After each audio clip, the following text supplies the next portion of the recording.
It was a cold and windy Tuesday morning when Daniel saw her. A silver sedan was pulled over on the side of the road, steam rising from under the hood. Traffic kept rushing past, nobody slowing down, nobody caring. But something about that scene made Daniel stop. Maybe it was the way the woman was standing there, arms crossed, phone dead, clearly frustrated, or maybe it was because he'd been there once himself, years ago, stranded and invisible. He pulled his old pickup to the side and turned on the hazard lights. He didn't know her name, her story, or even what had gone wrong. He just knew she needed help. And that was enough. Before we go further, if stories like this warm your heart, don't forget to subscribe to Kindness World. Like this video, share it with someone who needs a little light today, and tell us in the comments about the kindest thing someone's ever done for you. Together, we can make kindness go viral. Now, back to Daniel's story. Daniel stepped out into the chilly air, his breath visible as he approached the car. The woman looked up, a little startled. "Hey there," he said gently. "You okay? Looks like your car's having a bad day." She sighed, brushing a strand of hair from her face. "Yeah, it just started smoking out of nowhere. My phone died, and I don't even know who to call. I was just trying to get home from work." Daniel smiled softly.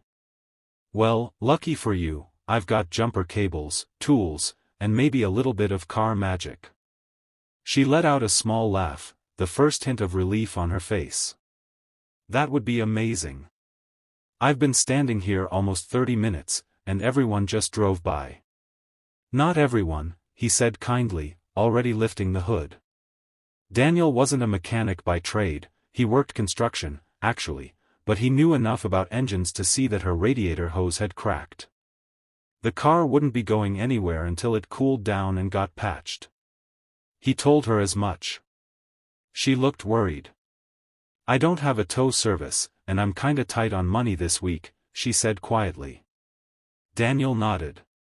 "Don't worry about that. I'll get you to a shop. We'll figure it out."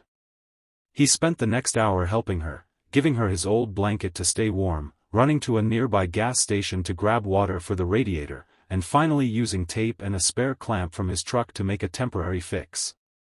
When the car started again, her eyes lit up like sunshine breaking through clouds. "I don't even know how to thank you," she said, smiling wide. "You don't need to," Daniel replied. "Just help someone else someday when they need it. That's all." She nodded slowly, her eyes a little glassy. "I will. I promise." She introduced herself as Emily. She was a nurse who had just finished a double shift at the hospital. She'd been too exhausted to notice her car overheating.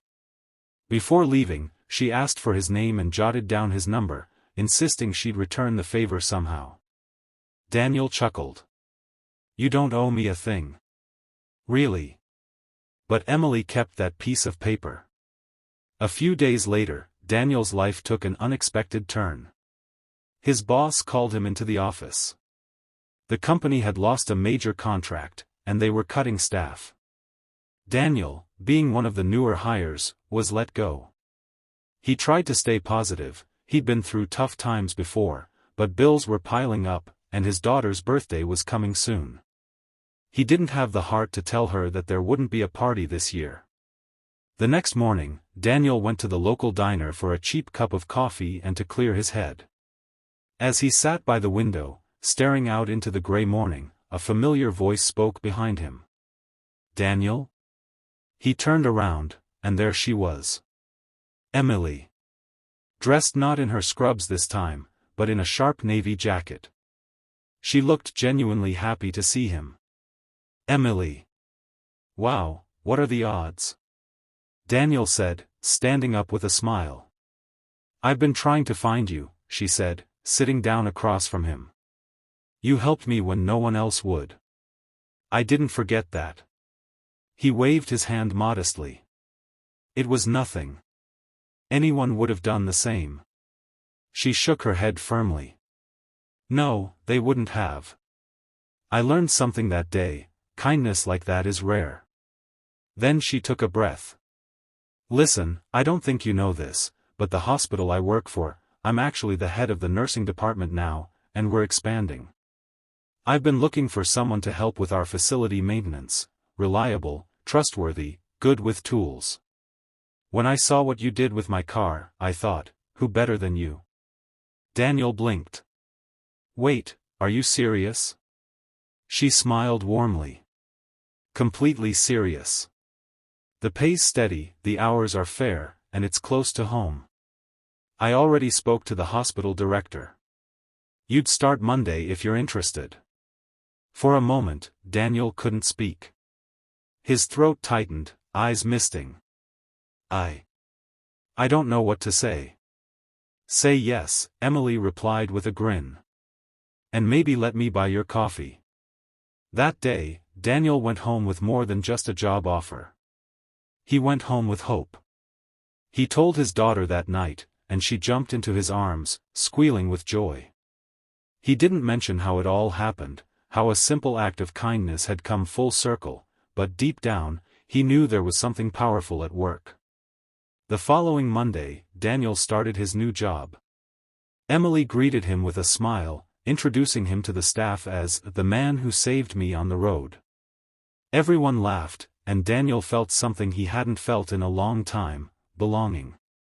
Weeks turned into months. Daniel thrived in his new role, fixing things around the hospital, sharing jokes with nurses, and sometimes bringing his daughter to visit. Every time he saw Emily, he'd remember that cold morning, and how one small act had changed both their lives. One afternoon, after repairing a light in the waiting room, Emily approached him again. You know, she said, you told me to help someone else when they need it. I've been doing that, and it's catching on. We started a kindness board here at the hospital. People share stories of small good deeds every day. You started that, Daniel. He looked at her, eyes soft. Me? I just fixed a car. She smiled. Exactly. That's how it starts. The story of Daniel and Emily spread around town. Not because of fame, or money, or social media, but because it reminded people that kindness doesn't need an audience. It just needs a heart willing to care. Maybe that's the real magic of kindness, it travels. One act becomes another, and before long, it's a ripple that reaches farther than you ever imagined. So next time you see someone who needs a hand, on the road, in a store, or even just in life, don't wait for someone else to stop. Be the one who does. You never know how your kindness might come back to you. Because sometimes, the smallest act of compassion can leave the biggest mark. And like Daniel learned, when you give from the heart, the world has a way of giving back. Narrator's voice softens. If this story touched your heart, remember to like, subscribe, and share this video from Kindness World, where every story reminds us that one good deed can change everything. Keep being kind, because kindness always finds its way home.